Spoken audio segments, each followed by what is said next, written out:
Halo Sobat GSM, selamat datang kembali di channel GSM In. Hari ini GSM In akan membagikan berita gadget dan teknologi terbaru, mulai dari Poco yang akan merilis seri M terbarunya hingga Vivo yang resmi meluncurkan seri S terbaru mereka. Langsung saja kita bahas satu persatu.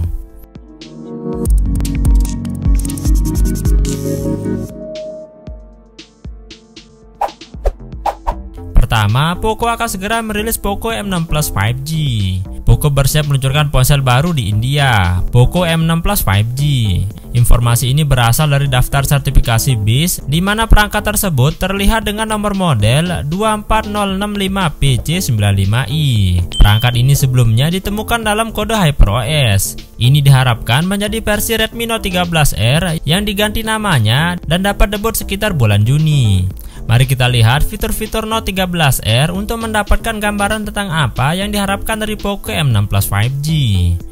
Redmi Note 13R menampilkan layar LCD berukuran 6,79 inci dengan resolusi Full HD+ dan kecerahan puncak 550 nits. Kecepatan refresh telah ditingkatkan dari 90 Hz menjadi 120 Hz adaptif. Ponsel ini dilengkapi dengan pemindai sidik jari yang dipasang di samping yang tertanam di tombol daya. Dari segi optik, Redmi Note 13R hadir dengan sensor utama 50MP dan lensa makro 2MP. Kamera selfie menghadap ke depan memiliki sensor 8MP. Perangkat ini ditenagai oleh prosesor Snapdragon 4 Gen 2 dan hadir dengan RAM hingga 12GB dan penyimpanan 512GB.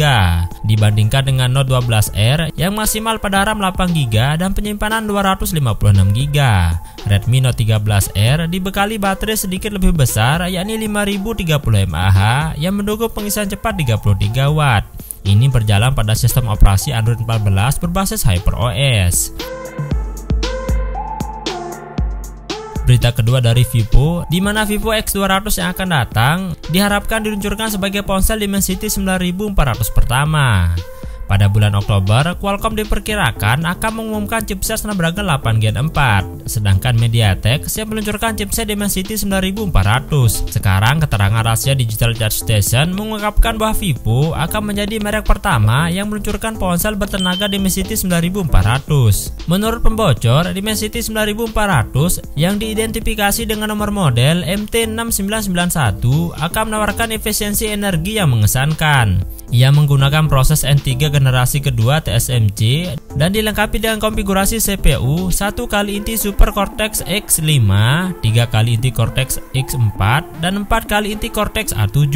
Saat ini Supercore Cortex X7 berjalan pada kecepatan sekitar 3,4 GHz, tetapi frekuensi akhir mungkin meningkat untuk bersaing dengan chipset frekuensi tinggi lainnya. Performa akhir akan diumumkan pada bulan Oktober, yang menunjukkan bahwa chip tersebut akan diluncurkan pada bulan tersebut. Menurut TSMC, teknologi proses 3 nanometer mereka mewakili kemajuan signifikan setelah teknologi proses 5 nanometer. Ia berdiri sebagai teknologi proses tercanggih di industri, menampilkan teknologi PPA atau daya, kinerja, dan area, dan transistor yang unggul. Vivo X100 dan X100 Pro yang diumumkan pada bulan Oktober 2023 merupakan ponsel pertama di dunia yang ditenagai chipset Dimensity 9300. Oleh karena itu, kemungkinan besar Vivo X200 dan X200 Pro bisa menjadi ponsel pertama yang hadir dengan SoC Dimensity 9400. Laporan terbaru mengklaim bahwa Oppo Find X8 yang menampilkan Dimensity 9400 juga akan diluncurkan pada bulan Oktober. X200 dan Find X8 diperkirakan akan bersaing dengan Xiaomi 15 yang kemungkinan akan menjadi ponsel Snapdragon 8 Gen 4 pertama pada bulan Oktober. Saat ini belum ada informasi konkret mengenai spesifikasi dari seri Vivo X200. Mudah-mudahan rincian lebih lanjut akan terungkap dalam beberapa hari mendatang. Berita ketiga datang dari Oppo yang akan segera meluncurkan dua ponsel terbaru mereka secara global, yakni Oppo A3 Pro 5G dan Reno 12 5G. Tampaknya Oppo memiliki beberapa ponsel baru yang didapuk untuk pasar global. Baru-baru ini mereka tersebut meluncurkan Oppo A3 Pro 5G, Reno 12 5G, dan Reno 12 Pro 5G di pasar Cina. Nampaknya ketiga ponsel ini akan segera meluncur di pasar global. Otoritas DRA Uni Emirat Arab menyetujui Oppo Reno 12 Pro 5G dengan nomor model CPH2629 dan EcoBuds 2 Pro dengan nomor model E510A. Kini Reno 12 5G dan Oppo Oppo A13 Pro 5G versi global telah muncul di database DDRA. Nomor model CPH2625 sama dengan Reno 12 5G, sedangkan nomor model CPH2639 sama dengan A3 Pro. Versi global Reno 12 terlihat di platform lain seperti sertifikasi Geekbench dan TUV Realline. Menurut daftar Geekbench, Reno 12 global memiliki RAM 8GB, Android 14 dan chipset Dimensity mirip dengan Dimensity 8300. Kemungkinan besar akan memiliki SoC Dimensity 8250 yang sama dengan Reno 12 edisi Cina. Sertifikasi TUV Realline mengungkapkan akan mengemas baterai 5000 mAh dan dukungan pengisian cepat 80W. Daftar database kamera FV5 pada perangkat tersebut mengungkapkan bahwa perangkat tersebut akan dilengkapi dengan kamera depan 50MP dan kamera belakang 50MP. Versi global Oppo A3 Pro 5G sebelumnya terlihat di database platform sertifikasi SDPPI Indonesia, yang artinya akan segera masuk resmi ke Indonesia. Masih harus dilihat apakah ia akan menawarkan spesifikasi yang sama dengan versi Cina-nya. Berita keempat datang dari Vivo, di mana Vivo resmi merilis seri Vivo S19 di Cina. Vivo telah meluncurkan ponsel seri S19 di Cina. Jajarannya terdiri dari model standar dan Pro. Mereka hadir sebagai penerus Vivo S18 dan S18 Pro yang debut pada Desember tahun lalu. Penawaran tersebut hadir dengan desain baru dengan peningkatan bertahap. Ada beberapa perbedaan antara S19 dan S19 Pro. Seri ini juga akan menjadi seri fitur baru Vivo saat masuk pasar global nanti, termasuk saat resmi ke Indonesia. Mari kita lihat apa yang ditawarkan ponsel ini.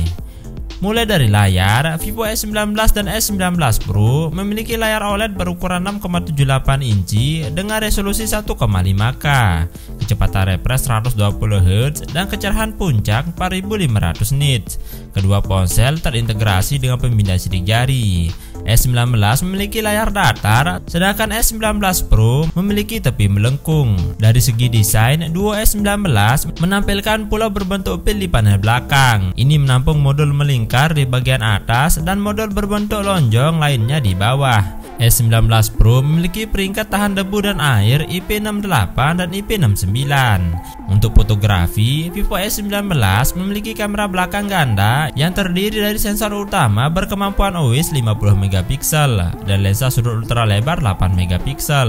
Sementara itu S19 Pro dilengkapi dengan pengaturan 3 kamera belakang yang terdiri dari Sony IMX921 50MP dengan OIS, lensa sudut ultra lebar 8MP dan unit telefoto berkemampuan OIS 50MP dengan zoom digital 50 kali. Kedua ponsel dilengkapi dengan lampu LED flash berbentuk cincin.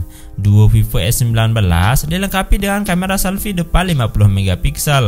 Perangkat tersebut juga mampu memotret hingga 3 panjang fokus, dengan varian Pro juga menawarkan kemampuan 85mm.